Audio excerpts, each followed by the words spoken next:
سورج کی تپش ہی کیا کافی نہ تھی کہ جہنم کو بھی حشر کے میدان میں لایا گیا، اور 2-4 لمحوں کی 10-15 منٹ کی کہانی نہیں ہے کہ یوں ہی سمٹ جائے، 50,000 سال کی مقدار کا ایک دن، اور اللہ کے حضور پیشی اور ایک ایک عمل کی جواب دہی، تو کتنا مشکل اور سخت دن ہوگا۔ لیکن اللہ جل شانہ اس مشکل اور سخت دن میں 7 خوش نصیب لوگوں کو اپنے عرش کا ٹھنڈا سایہ عطا کرے گا، اور جنہیں اس سخت ماحول میں عرش الہی کا سایہ میسر آ گیا تو گویا وہ امان میں آ گئے، وہ اللہ کی پناہ میں آ گئے، ان کا حساب یسیر ہے، آسان حساب ہے۔ وہ خوش نصیب کون ہیں؟ اس آرزو کے ساتھ، اس تمنا کے ساتھ، اس دعا کے ساتھ ہم ان اشخاص کا ذکر کرتے ہیں، سنتے ہیں کہ اللہ ہم سب کو اس زمرے میں شامل کر لے، اور جن خوبیوں کے حامل یہ لوگ ہیں وہ اللہ جل شانہ ہمیں بنائے اور وہ اوصاف ہمارے اندر پیدا کر دے۔ سب سے پہلا شخص جو سایہ عرش الہی میں ہوگا، امام عادل، عادل حکمران، چاہے وہ 10 لوگوں پہ حکمران مقرر کیا گیا یا ایک بہت بڑی مملکت کا حکمران بنایا گیا، ذمہ دار بنایا گیا، تو اگر اس نے عدل کے ساتھ، انصاف کے ساتھ فیصلہ کیا اور حکومت کی، تو وہ اللہ کی خاص رحمتوں کا حقدار ہوگا۔ ایک روایت میں آتا ہے کہ قیامت کے دن اللہ جل شانہ کے عرش کی دائیں جانب ہوگا۔ جو حکمران ہوں گے ان کو زنجیریں، ہتھ کڑیاں ڈال کر کے ہاتھوں میں لایا جائے گا، اور اگر انہوں نے عدل کیا ہو تو ان کا عدل ان کو آزاد کروا دے گا، اور اگر انہوں نے ظلم کیا ہوگا تو ان کا ظلم ان کو جہنم میں لے جائے گا۔ تو نگہبان بننا، ذمہ دار بننا، جب تک تقاضے پورے کرنے کی استطاعت، طاقت اور ہمت نہ ہو تو کبھی بھی ذمہ داری نہیں لینی چاہیے۔ حضرت ابو ذر غفاری رضی اللہ تعالی عنہ بہت ہی متقی، پرہیزگار، زہد و اخلاص کے حامل شخص تھے، لیکن انہوں نے حضور علیہ السلام سے امارت طلب کی، کسی علاقے کی ذمہ داری مانگی تو حضور نے ان کو منع کر دیا، فرمایا کہ تم یہ نہیں کر سکو گے۔ تو بہت سارے لوگ ہوتے ہیں کہ زہد میں، تقوی میں، ورع میں اور دیگر امور میں بہت اعلیٰ مقام پہ ہوتے ہیں، لیکن ذمہ داریوں کو نبھانا، بر وقت فیصلے کرنا، عدل اور انصاف کے ساتھ پیش آنا اور اپنی ذمہ داریوں کا صحیح ادراک کرنا اور اس کے جو تقاضے ہیں ان کو پورا کرنا، یہ ایک مشکل کام ہوتا ہے۔ تو اس لیے وہ ذمہ داری کبھی بھی نہیں لینی چاہیے جس کو پورا کرنے کے امکانات آپ اپنے اندر نہ پاتے ہوں۔ تو حکمرانی تخت و تاج کی ہو یا مخصوص لوگوں پر مجھے اور آپ کو مقرر کیا گیا ہو، تو ہمیں اس سے قبل سوچ سمجھ کے ذمہ داری حاصل کرنی چاہیے۔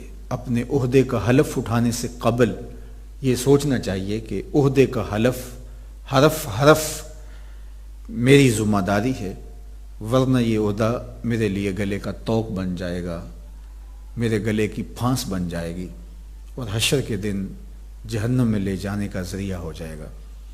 تو عادل حکمران اگر اس نے عدل کیا، انصاف کیا، تو پھر کتنے بڑے درجوں کا مالک ہے۔ ان 7 اشخاص میں سے پہلا ذکر ہی اس کا ہوا کہ جس نے عدل انصاف کے ساتھ حکومت کی، تو اللہ کے عرش کے سائے تلے اس کو جگہ نصیب ہوگی اور وہ خاص رحمات کا، خاص رعایات کا مستحق ہوگا، اور اسے اللہ کی طرف سے یہ انعام عطا کیا جائے گا کہ اسے اس داروگیر کے لمحات کے اندر امان بخش دی جائے گی۔ تو عدل کے ساتھ، انصاف کے ساتھ ذمہ داریوں کو نبھانے کی تلقین ہمیں کی گئی ہے اور اس کا اجر ہمیں بتایا گیا ہے۔ الملک یدوم بالکفر ولا یدوم بالظلم، ایک عربی کا مقولہ ہے کہ ملک کفر کے ساتھ تو قائم رہ سکتے ہیں لیکن ظلم کے ساتھ قائم نہیں رہ سکتے۔ تو حکمران جب ظالم ہوتا ہے تو پھر ملک برباد ہو جاتے ہیں، قومیں اپنا وجود کھو دیتی ہیں۔ تو حکمرانوں کا عادل ہونا، ان کا زیرک ہونا، ان کا سمجھدار ہونا قوموں کی عزت کا سبب بنتا ہے اور ملک عزت پاتے ہیں، وقار پاتے ہیں۔ تو سب سے پہلے جس کا ذکر کیا وہ عادل حکمران ہے۔ دوسری بات، وَشَابٌ نَشَأَ فِي عِبَادَةِ اللَّهِ، وہ جوان جس کی جوانی اللہ کی عبادت میں بسر ہوئی۔ اگرچہ بڑھاپا اللہ کی عبادت میں، اس کے ذکر میں بسر ہو تو یہ بھی بڑی بات ہے، کیونکہ بہت سارے ایسے لوگ ہوتے ہیں کہ جو بڑھاپے کے باوجود بھی گناہ نہیں چھوڑتے۔ میاں صاحب نے بڑے خوبصورت پیرائے میں ایسے لوگوں پر تنقید کرتے ہوئے کہا کہ ہڈیاں کمبن گوڈے کھڑکن تے اڑ گیا لک تیرا، اجے بھی بدیوں باز نہ آئوں جیو مرد دلیرا۔ تو بوڑھے ہو جاتے ہیں لیکن بدکاریاں نہیں چھوڑتے، اور وہ تین لوگ جن کی طرف اللہ نظر رحمت سے نہیں دیکھے گا، ان میں سے ایک بوڑھا بدکار ہے جو بڑھاپے کے باوجود بدکاریاں ترک نہیں کرتا۔ تو بڑھاپے کے اندر نیکی کی توفیق مل جانا یہ بھی بڑی بات ہے، لیکن جوانی کے اندر نیکی کی توفیق میسر آ جانا، سچی توبہ نصیب ہو جانا، عبادات و ریاضات کا سلیقہ سیکھ جانا، یہ بہت ہی بڑی سعادت ہے۔ تو قیامت کے دن وہ دوسرا شخص جس کو اللہ کے عرش کا ٹھنڈا سایہ میسر آئے گا اور داروگیر کے ان لمحوں میں، کڑکتی دھوپ میں، برستی گرمی میں، پسینے میں شرابور جب لوگ تڑپ رہے ہوں گے، تو جس شخص کو اللہ کے عرش کا ٹھنڈا سایہ نصیب ہوگا ان میں سے ایک وہ شخص ہے کہ جو جوانی میں اللہ کی یاد اور اللہ کا ذکر کرتا ہے اور اس کی جوانی کے حسین لمحے یاد الہی میں بسر ہوتے ہیں۔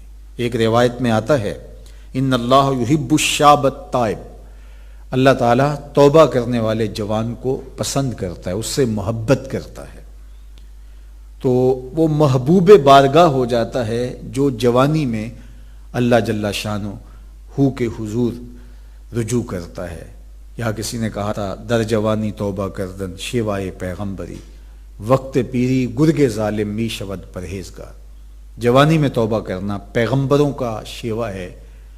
جب بوڑھا ہو جائے، دانت ٹوٹ جائیں، پنجوں میں زور نہ رہے، تو بھیڑیا شکار چھوڑ کر کے شریف بن کے بیٹھ جائے، تو یہ تو اس کی مجبوری ہے۔ جوانی میں توبہ کرنا، جب قوا مضبوط ہوں، جب شباب کی جولانیاں ہوں، جب آرزویں جواں ہوں، جب خواہشیں پگلی ہوں، اور پھر اس کے باوجود اپنی خواہشات کو کنٹرول میں رکھنا، اپنی آرزوؤں کو لگام ڈال دینا اور اپنی تمناؤں کو حصار میں رکھنا اور اللہ سے ڈر کے گناہوں کو چھوڑنا اور اس کے حضور سجدہ ریزیاں، اس کے حضور خشوع و خضوع کے ساتھ زندگی کے لمحات بسر کرنا، یہ خوش نصیب لوگوں کا مقسوم ہوتا ہے۔ تو وہ جوان جس کی جوانی یاد الہی میں گزری، جس کی جوانی ذکر الہی میں گزری، مصلی پہ گزری، تہجد کے لمحات میں وہ اٹھ کے اللہ کے حضور دعائیں کرتا رہا، التجائیں کرتا رہا، وہ جوان قیامت کے کڑکتے اس ماحول میں اللہ کے عرش کے ٹھنڈے سائے تلے ہوگا۔ تیسرا شخص جس کو اللہ تعالیٰ قیامت کے دن اپنے عرش کا ٹھنڈا سایہ عطا کرے گا۔ وَرَجُلٌ قَلْبُهُ مُعَلَّقٌ بِالْمَسَاجِدِ، وہ شخص جس کا دل مسجد کے ساتھ جڑا ہوا ہے، مسجد کے ساتھ لٹکا ہوا ہے، مسجد کی ملازمت، مسجد کی حاضری، مسجد کی صفائی، مسجد کی ستھرائی، مسجد کی پاکیزگی کے لیے کوشش، مسجد کی تعمیر، مسجد کی تزئین اور مسجد کی آبادی کے لیے دن رات کوشاں رہا، ایک نماز کے بعد دوسری نماز کا انتظار کرتا ہے، تو یہ خوش نصیب وہ ہے جس کا دل جڑا ہوا ہے مسجد کے ساتھ۔ ایک جلیل القدر نام آپ نے سنا ہے، اور وہ ہے ربیع بن خثیم رضی اللہ تعالیٰ عنہ۔ انہیں حمامت المسجد کہا جاتا تھا، مسجد کا کبوتر۔ تو یہ کہا کرتے تھے اس قدر مسجد میں رہتے تو کہتے مجھے اچھا لگتا ہے کہ میں اللہ کے گھر میں رہوں۔ تو یہ فرمایا کرتے تھے کہ جس دن اذان ہو اور مجھے مسجد میں نہ پاؤ تو سمجھ لینا کہ میرا انتقال ہو گیا۔ یہ ہو نہیں سکتا کہ ندائے نماز ہو، اذان پکاری جائے اور مجھے آپ مسجد میں نہ دیکھو۔ تو مسجد کی حاضری یہ ان کا شعار حیات تھا، اس لیے ان کو حمامت المسجد، مسجد کا کبوتر کہا گیا۔ تو کتنے خوش نصیب لوگ ہیں جو مسجد سے جڑے ہوتے ہیں۔ فرمایا کچھ لوگ ہیں جو مسجد سے یوں جڑے ہوئے ہوتے ہیں جس طرح لکڑی میں کیل ٹھونکا ہوتا ہے، تو چوب کے اندر جس طرح کیل جڑا ہوا ہوتا ہے اسی طرح وہ مسجد کے ساتھ جڑے ہوئے ہوتے ہیں۔ تو کبھی وہ بیمار ہو جائیں اور وہ مسجد حاضر نہ ہو پائیں تو اللہ کے کچھ فرشتے ہیں جو ان کی عیادت کرنے کے لیے ان کے گھروں میں جاتے ہیں۔ یہ خوش نصیب لوگ ہیں جو مسجد کے ساتھ اپنے آپ کو وابستہ رکھتے ہیں۔ فرمایا انما یامر مساجد اللہ، اللہ کی مسجدوں کو بس وہی لوگ آباد کرتے ہیں من آمن باللہ والیوم الآخر، جو اللہ پر ایمان رکھتے ہیں اور پچھلے دن پر ایمان رکھتے ہیں۔ تو اللہ اور پچھلے دن پر، آخرت پر ایمان رکھنے والے مسجدوں کے ساتھ وابستہ رہتے ہیں، مسجدوں کے ساتھ جڑے رہتے ہیں۔ اور آقا کریم علیہ السلام نے مسجد کی تعمیر کی فضیلت بیان کرتے ہوئے ارشاد فرمایا من بنا مسجدن یبتغی بہ وجہ اللہ، جس نے اللہ کی رضا کے لیے مسجد تعمیر کی، نام و نمود کے لیے نہیں، کسی اور غرض کے لیے نہیں، اللہ کی رضا جوئی کے لیے مسجد کی تعمیر کی، بن اللہ لہ مثلہ فی الجنہ، اللہ اس کے لیے جنت میں گھر بنائے گا۔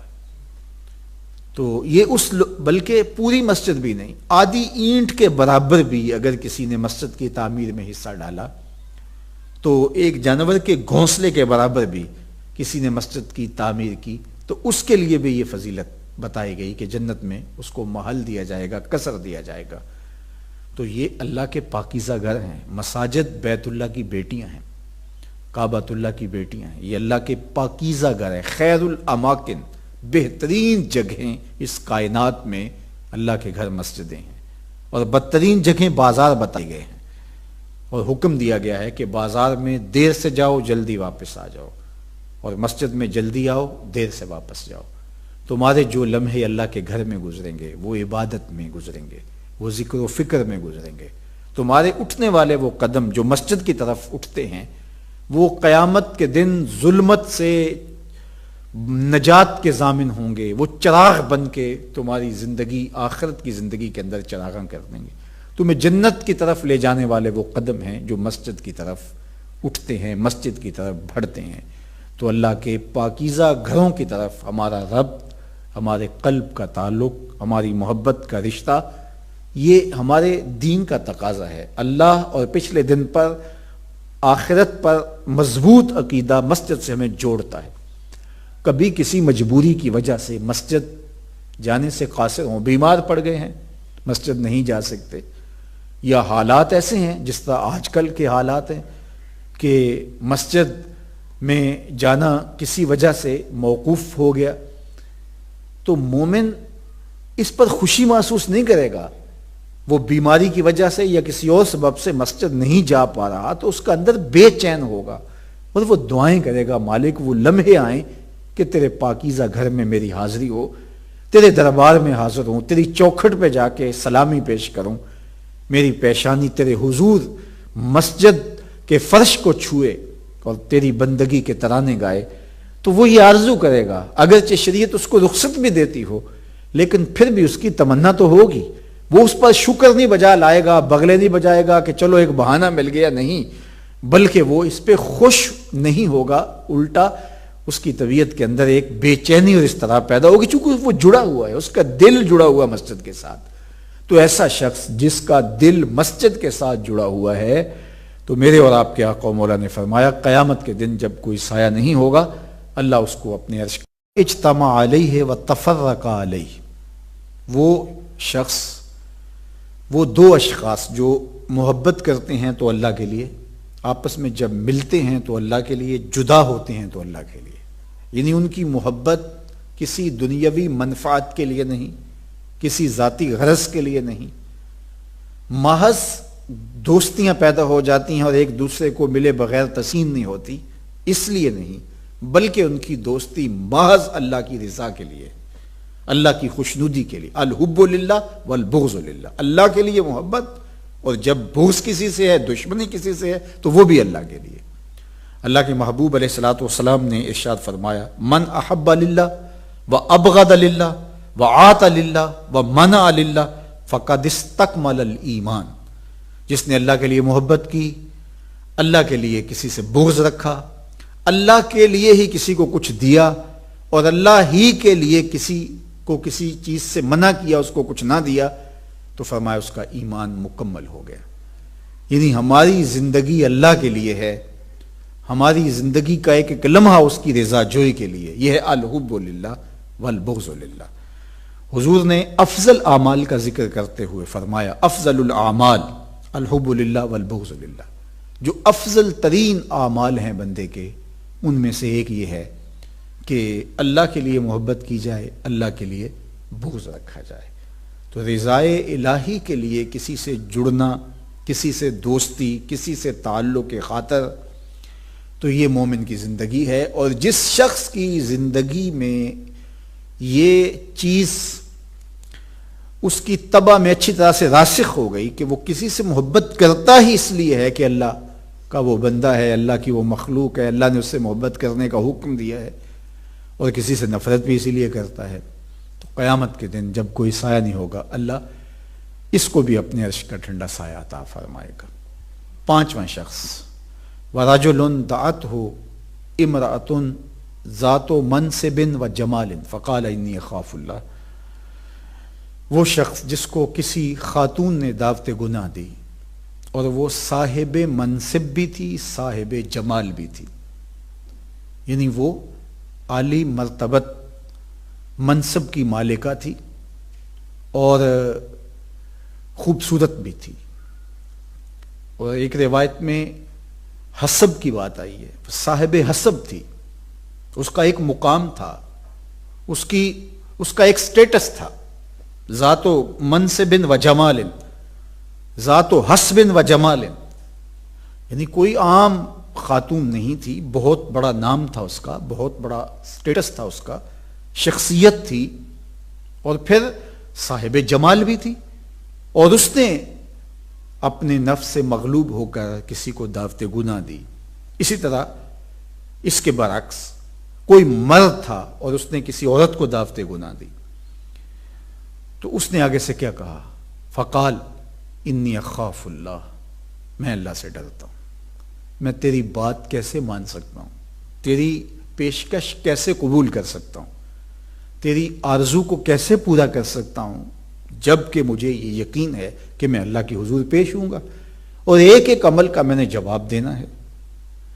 یہاں کوئی نہیں دیکھ رہا لیکن میرا اللہ تو مجھے دیکھ رہا ہے، تو میں تیری پیشکش کو مسترد کرتا ہوں۔ اور وہ جوان تھا اور حسن قدموں میں بچھنے کے لیے بے تاب ہوا، اور اس نے کہا انی اخاف اللہ، بعض روایت میں انی اخاف اللہ رب العالمین، میں ڈرتا ہوں اس رب سے جو تمام جہان کا پالنے والا ہے، اس اللہ سے میں ڈرتا ہوں، میں تیری خواہش تیری آرزو تیری تمنا پوری نہیں کر سکتا۔ اللہ اکبر۔ میرے اور آپ کے آقا و مولا نے اس کے اعزاز کا ذکر کرتے ہوئے فرمایا کہ اس نے کام تو بڑا کیا، چھوٹا کام نہیں ہے۔ خواہشات کو لگام دینا، آرزوؤں کو قابو رکھنا، جب قدموں میں خود حسن بچھنے کے لیے بے تاب ہو اس کو مسترد کر دینا، اور نظر اپنے مالک پہ رکھ کر کہنا کہ میں تیری پرواہ نہیں کرتا اس لیے کہ میرے سینے میں کوئی اور چراغ روشن ہے۔ تو یہ بات چھوٹی نہیں تھی، بہت بڑی بات تھی، لیکن اس کا اجر کتنا بڑا ہے۔ قیامت کے دن داروگیر کے ان لمحات میں جب سورج آگ برسا رہا ہوگا، زمین تانبے کی ہوگی، لوگ پسینے میں شرابور ہوں گے اور کوئی کسی کا پرسان حال نہیں ہوگا۔ یوم یفر المرء من اخیہ وامہ وابیہ، باپ بھی چھوڑ دے گا، ماں بھی چھوڑ دے گی، بھائی بھی چھوڑ دیں گے، دوست بھی چھوڑ دے، کوئی کسی کا کام نہیں آئے گا، کوئی کسی کا پرسان حال نہیں ہوگا، کوئی کسی کے کام نہیں آئے گا۔ تو اس دن اللہ اس نوجوان کو، شخص کو اپنے عرش کا ٹھنڈا سایہ عطا فرمائے گا، جس نے اپنی آرزوؤں کو بے قابو نہیں ہونے دیا، اپنی خواہشات کے آگے مغلوب نہیں ہوا، اور اللہ سے ڈرتے ہوئے گناہ کو، گناہ بری زندگی کو ترک کر دیا، اور اپنی عصمت کے جوہر کی حفاظت کی۔ اس کائنات میں سب سے حسین چہرہ وہی ہے جو جنسی کالک سے محفوظ ہے، جس نے اپنی آبرو پہ پہرا دیا۔ عصمت کا جوہر لٹ گیا تو پھر پلے رہا کیا، دامن میں رہا کیا؟ جب یہ دولت جو سب سے قیمتی ہے یہ کسی شخص کے پاس نہیں ہے، اس کا اندر اجڑ گیا، اس کی عصمت لٹ گئی، اس کی عصمت کا دامن تار تار ہو گیا، تو اس کے پلے باقی بچا کیا؟ وہ تو کچھ باقی نہیں بچا، کچھ نہیں رہا اس کا۔ لیکن اس نے اپنی عصمت کے جوہر کو لٹنے نہیں دیا، اپنی آبرو کو محفوظ رکھا، تو اجر کتنا بڑا دیا۔ کہا کہ انی اخاف اللہ، کہ میں اللہ سے ڈرتا ہوں، یہ کہا تو اللہ نے اجر یہ دیا کہ قیامت کے دن اس کو اپنے عرش کا ٹھنڈا سایہ عطا فرمائے گا۔ اس نے سنت یوسفی ادا کی ہے۔ جناب یوسف علیہ السلام کے سامنے حسن کس طرح بے چین ہو کے قدموں میں بچھنے کے لیے بے تاب ہوا، لیکن جناب یوسف کیا بولتے ہیں؟ جب سارے دروازے مکفل کر کے زلیخا بولتی ہے کہ یوسف آ جاؤ نا، ہے تا لک، اب تو کوئی نہیں دیکھ رہا، میں تمہارے لیے حاضر ہوں، لیکن جناب یوسف بولتے ہیں قال معاذ اللہ، میں اللہ کی پناہ میں آتا ہوں۔ تو دروازے بند کر لیے نا، لوگوں کی نظروں سے چھپ گئی، اور بت کے اوپر بھی موٹا کپڑا ڈال لیا، اس بے جان مجسمے سے تجھے شرم آتی ہے اس لیے کہ تو اسے معبود مانتی ہے، الہ مانتی ہے۔ جس بے جان مجسمے کو، جس پتھر کی مورتی کو تو خدا مانتی ہے اور اس کی بے نور آنکھیں دیکھ نہیں سکتی، یہ تو جانتی ہے، لیکن تجھے پھر بھی اس سے حیا آتا ہے اور اس کے اوپر موٹا کھیس ڈال لیا۔ میں اس رب سے حیا کیوں نہ کروں جو ساتویں کوٹھڑی میں بھی دیکھتا ہے۔ پھر اتنا نور برستا ہے کہ گناہ کا تصور بھی محال ہو جاتا ہے۔ تو یہ یقین کہ میرا اللہ مجھے دیکھ رہا ہے، یہ انسان کی زندگی میں چراغاں کرتا ہے، روشنی ڈالتا ہے۔ تو کہا، اس نے کہا انی اخاف اللہ، میں اللہ سے ڈرتا ہوں۔ تو میرے اور آپ کے آقا مولا نے ارشاد فرمایا قیامت کے دن جب کوئی سایہ نہیں ہوگا، اللہ اس کو اپنے عرش کا ٹھنڈا سایہ عطا فرمائے گا۔ چھٹا شخص، وَرَجُلٌ تَصَدَّقَ بِصَدَقَةٍ فَأَخْفَاهَا حَتَّى لَا تَعْلَمَ شِمَالُهُ مَا تُنْفِقُ يَمِينُهُ، وہ شخص جس نے صدقہ کیا اور اتنے مخفی انداز میں کیا کہ جو اس کے دائیں ہاتھ نے کیا، بائیں کو اس کی خبر نہ ہو سکی۔ اس قدر اس نے غریب کی عزت نفس کا خیال رکھا کہ صدقہ دیتے ہوئے کہتے ہیں کہ صدقہ دینے کے بعد اس کی آنکھوں میں آنکھیں نہ ڈالو، کہ اس کو خفت شرمندگی نہ اٹھانی پڑے، خاموشی سے دو، اس کی آنکھوں میں نہ دیکھو۔ اس کی آنکھوں میں تشکر کے جذبات دیکھنے کے لیے تم اس کو دیکھ رہے ہو؟ تم اس کو جتلانے کے لیے دیکھ رہے ہو؟ کہا نہیں، تم اس کی عزت افزائی کرو، اور تم اس کو جو دے رہے ہو یہ تیرے مال میں اس کا حق تھا جو تم اس کو ادا کر رہے ہو، یہ تو مہربانی ہے کہ اس نے تجھ سے وصول کر لیا۔ علماء نے لکھا ہے کہ زکوٰۃ دینا لازم ہے، فرض ہے، واجب ہے، لیکن زکوٰۃ لینا تو واجب نہیں ہے۔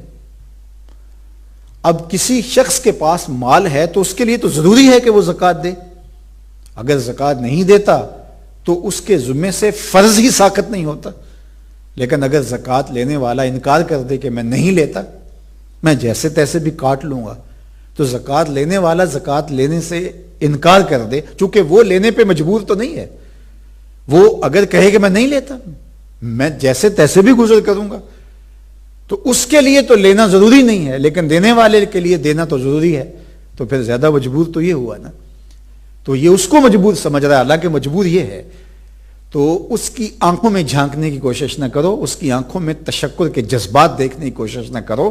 بس تم نے دیا، فارغ ہوئے، واپس پلٹو. یہ ہے مفہوم کہ تم نے جو خرچ کیا دائیں ہاتھ سے خرچ کیا، بائیں کو اس کی خبر نہ ہونے پائے. اور تم نے لوگوں کی عزت نفس کا خیال رکھا. تھوڑے سے پیسے دے کر کے لوگوں کو جتلانا اور لوگوں سے تشکر کے جذبات دیکھنے کی آرزو کرنا، اور پھر ان کو یہ احساس دینا کہ ہم تمہارے محسن ہیں، ہم تمہارے مہربان ہیں، ہم تمہارے ساتھ یہ نیکی کرتے آئے ہیں. یا ایھا الذین آمنوا لا تبطلوا صدقاتکم بالمن والاذی. جتلا کر اور کسی کو اذیت پہنچا کر اپنے صدقوں کو باطل نہ کرو. صدقے باطل ہو جاتے ہیں. تو اس لیے صدقے مخفی انداز سے کرو. ہمیں اعلانیہ انداز سے بھی صدقہ کرنے کا حکم دیا گیا ہے، لیکن اس کی صورت اور ہے. تو کسی کی عزت نفس کا بہرحال خیال رکھنے کی تلقین کی، اور جس نے مخفی انداز سے صدقہ کیا، اور وہ مخفی انداز اتنا زبردست تھا کہ جو دائیں نے خرچ کیا، یہ ایک مثال ہے، بائیں کو اس کی خبر نہ ہو سکی. تو جب اس کے اپنے ایک ہاتھ کو خبر نہیں ہو سکی تو ہمسائے کو خبر کیسے ہوگی؟ میڈیا والوں کو بھنک کیسے لگ جائے گی؟ سوشل میڈیا پر کس طرح خبر نشر ہو جائے گی؟ صحافیوں کو کیسے پتا چل جائے گا کہ یہ محسن اعظم ہے پاکستان کا، یہ محسن اعظم ہے فلاں ملک کا؟ کیسے پتا چل جائے گا؟ تو کہا کہ خبر نہ ہوئی. تو پھر کیا ہوا؟ قیامت کے دن جب کوئی سایہ نہیں ہوگا، اللہ اس کو اپنے عرش کا ٹھنڈا سایہ عطا کرے گا. آخری بات اور آخری شخص، 7واں شخص فرمایا وَرَجُلٌ ذَكَرَ اللَّهَ خَالِيًا فَفَاضَتْ عَيْنَاهُ. وہ شخص جس نے تنہائی میں اللہ کا ذکر کیا، اللہ کا ذکر کیا، اللہ کو یاد کیا. ذکر یاد کرنے کو کہتے ہیں. حقیقت الذکر رفع الغفلہ، ذکر کی حقیقت غفلت کا زائل ہو جانا. تو تنہائی میں بیٹھا، کوئی پاس نہیں تھا، تو اس کو یہ یاد آیا کہ میرا کوئی معبود ہے اور میں اس کا بندہ ہوں. میری 1000 کوتاہیوں کے باوصف وہ میرے پہ کرم نوازیاں کرتا ہے. مجھے زندگی عطا کی ہے، میرے پہ کرم نوازیاں کی ہیں، مجھے مال و دولت سے نوازا ہے، مجھے اولاد سے، صحت سے، عافیت سے مالا مال کیا ہے. میں اس کا محتاج ہوں، اس کی عبادت کا حق بھی نہیں ادا کر سکتا. اس کے باوجود اس کی کرم نوازیاں میرے اوپر کتنی ہیں. تو یاد کرتے کرتے، اس کا ذکر کرتے کرتے، تسبیح کرتے کرتے، تحلیل اور استغفار کرتے کرتے اللہ کی یاد کا ایسے غلبہ ہوا، اپنی بے بسی اور اس کی کرم نوازیوں کا ایسا خیال آیا کہ بے اختیار اس کی آنکھوں میں آنسو ٹپک آئے کہ میرا اللہ کتنا کریم ہے. تو میرے حضور نے فرمایا کہ وہ بہا ہوا آنسو جو یاد الہی میں، خوف الہی میں، خشیت الہی میں اس کی آنکھ سے ٹپکا، وہ اس آنسو کا اللہ مول ڈالے گا. اس کا وزن ہے. کتنا وزن ہے؟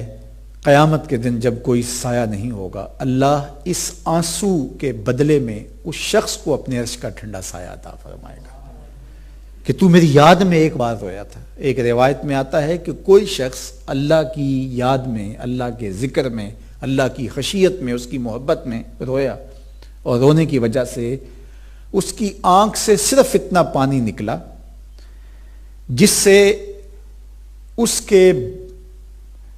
کی آنکھ کے جو بال ہیں وہ تر ہو گئے، یا ایک روایت میں مکھی کے سر کے برابر پانی نکلا. تو اللہ تعالیٰ اس پہ آتش دوزخ حرام کر دیتا ہے.